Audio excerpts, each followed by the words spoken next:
बंधु और हरिस्मरणम, आज के अवसर पर संक्षिप्त चर्चा में अपनी बात कहता हूँ। स्मरण रहे कि जब भारतीय भौगोलिक सीमाएं वर्तमान स्थिति की नहीं थी, तब से सनातन ज्योतिष का ज्ञान वैदिक काल, उपनिषदिक काल, पौराणिक काल से यात्रा करते हुए वर्तमान समयाकाल में हमको प्राप्त हुआ है। खगोल की शीर्ष सीमाओं को उल्लंघन करने वाली मेधाएं स्तुत्य हैं, उनको मेरा नमन। ज्योतिष के स्वरूप, प्रारूप, प्रयोग, उपयोग का ज्ञान भी इसी दर्शन में सन्निहित है। यह भी ध्यातत्व है कि इस कालखंड में शताब्दियों से चले आ रहे कुचक्रों, झंझावातों के कारण अनगिनत सूत्र लुप्त हो गए, अनगिनत प्रक्षिप्त सूत्र समावेशित हो गए और अनगिनत प्रच्छन्न आचार्यों की कुचेष्टाओं से इस पावन विद्या को अपावन किया गया। परिणामतः जो कीलित सारगर्भित सूत्र श्रुति परंपरा से उपलब्ध रह सके, जिन्हें हमारे महनीय आचार्यों ने संजोए रखा, अक्षुण्य रखा तथा यथा समय सदचरित्र अनुरागियों में विस्तार किया। Eminent scholar Sri P.V. Holeji of Nagpur had voiced his concern in this context. I quote, "Most of the direct evidences provided by Vedic literature is lost by the destructions of libraries by alien invaders. Such libraries were abundantly spread across the then national territories. Fortunately, we could preserve some of them in the form of poetries in sutra and in rhymes." Distinguished scholar Sri S.D. Sharma Ji, in his article Pre-Vedanga Astronomy, says, "Some of these pre-Vedanga studies are preserved in Vedic Vangmay, Purans, Jain canonical texts such as Surya Prajapati and Sardul Karan Vadan, etc. of Buddhist tradition." Shri R Shyam Shastri ji ने अपना मत व्यक्त किया है कि प्राचीन जैन ग्रंथों में वेदांग ज्योतिष के नियमों का अवलंबन किया गया है और उन नियमों को यथावत अपनाया गया है। इन्हीं सूत्रों को उद्घाटित करके खगोलीय सिद्धांतों को मानव जीवन के निमित्त नित्य नैमित्तिक जीवनचर्या को सुगम बनाने एवं सचेत करने की अनुपम शैली को ज्योतिष संहिता आदि ग्रंथों में मर्म, भेद, अनुवाद, रहस्य समझाकर विद्वत आचार्यवृंदों ने कृत किया है। अतः संशय अधीरता के क्षणों में ज्योतिषी का कर्तव्य बनता है कि प्रश्नकर्ता के मन में संयम, धैर्य का संचार करे। महर्षि जैमिनी, गर्गाचार्य, ऋषि पाराशर, ऋषि तुल्लगद मुनि आदि तपोनिष्ठ ऋषि श्रृंखला की अटूट साधना के बल पर हमको यह ज्ञान सुलभ हुआ है। नत शीश नमन। वंदनीय आर्यभट्ट जी, भास्कराचार्य जी, वराह मिहिर जी, लल्ल जी और अनेक महापुरुषों ने इस ज्ञान धारा को प्रवाहित रखने में अनंत श्रम साधना की है। ऋणवत नमन। वाल्मीकि रामायण, रामचरितमानस, महाभारत आदि ग्रंथों में जो आज जन सुलभ है, खगोलीय परिस्थितियों और ज्योतिष विवेचन करके मानव जीवन के कल्याण राह दिखाई है, उन सभी रचयिताओं को गुरुवत नमन। मेरा विश्वास है कि संस्कृत भाषा के अध्ययन, ज्ञान अर्जन से और संस्कृत आचार्यों की शरण लेकर इस विद्या को अधिक गंभीरता से समझा जा सकता है। आज की चर्चा के लिए समय की लक्ष्मण रेखा मुझे विस्तार से दृष्टांत प्रस्तुत करने को रोक रही है, परंतु कुछ दृष्टांत अवश्य देना चाहता हूँ।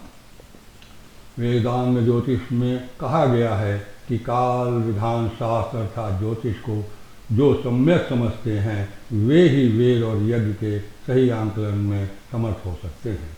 थीबो महाशय ने अपने लेख में एक टिप्पणी दी है कि यज्ञों का ठीक समय जानने के लिए भारतीय ऋषियों ने सूक्ष्म अवलोकन करने के लिए खगोल आधारित ज्योतिष शास्त्र का अनुसंधान किया। ऐतरेय ब्राह्मण की पृष्ठभूमि में अन्य विदेशी भाष्यकार मार्टिन हॉग ने लिखा है कि जो यज्ञ वर्ष भर होते हैं और सौर जगत की वार्षिक परंपरा का ही रूप है, अर्थात यज्ञ ही संवत्सर है, यज्ञो वै संवत्सरः। महाभारत में भीष्म की सरसैया पर उत्तरायण सूर्य की प्रतीक्षा करना यह दर्शाता है कि भारतीय ऋषियों ने वैदिक काल से ही ग्रहण आदि गणनाओं का अन्वेषण कर लिया था। यह विचार एक अन्य विदेशी भाष्यकार लुडविंग ने ऋग्वेद संहिता के अध्ययन में के उपरांत लिखा है।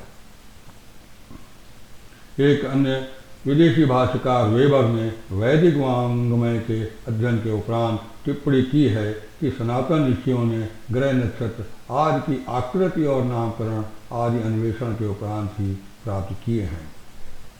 वेदांग ज्योतिष को समझना समसाध्य है। इन प्राच्य विद्याओं को विदेशी भाष्यकारों Weber, William Jones, Whitney, Colebrooke, Bentley, Davis, Max Muller और थीबो आदि ने सूर्य सिद्धांत एवं अन्य ग्रंथों की टीका करने का व्यसन किया। कीलित सारगर्भित सूत्रों को जब वो नहीं समझ सके तो अन्यथा अनावश्यक निरर्थक टिप्पणियाँ की हैं। तब भारतीय मेधाओं ने उन्हीं सूत्रों की ग्रंथियों को खोलकर उसका रहस्य उद्घाटित किया। इनका विवरण और संस्मरण अब पुस्तकों में उपलब्ध है। आधुनिक वेधशालाओं से ग्रह नक्षत्रों के मान आदि विवरण जो दिए जा रहे हैं, उन्हीं मानों को सनातन ऋषियों ने अकल्पित समय पूर्व अपने दिव्य ज्ञान से सूत्रबद्ध कर दिए थे। वो मान दशमलव के छठे स्तर पर निमिष मात्र का अंतर आधुनिक मान से रखते हैं। यह गर्व का विषय है। ज्योतिष संस्कृत के उद्भट विद्वान श्री केदारनाथ प्रभाकर सहारनपुर के एक लेख के कुछ अंश को मैं उद्धृत करके अपने को धन्य मानता हूँ। Now I quote.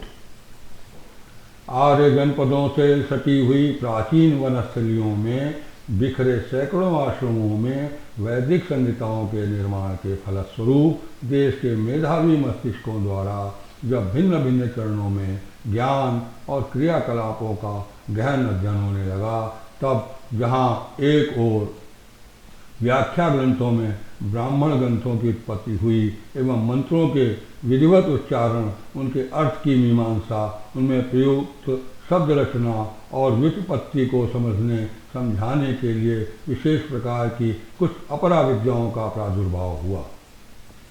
इन अपरा विद्याओं से संबंध रखने वाले वांग्मय को वेदांग कहकर अभिहित किया। इसका सबसे अधिक महत्व इस बात के लिए भी है, यही आगे आने वाले समय में गणित, ज्योतिष, व्याकरण, धर्मशास्त्र की नींव बने।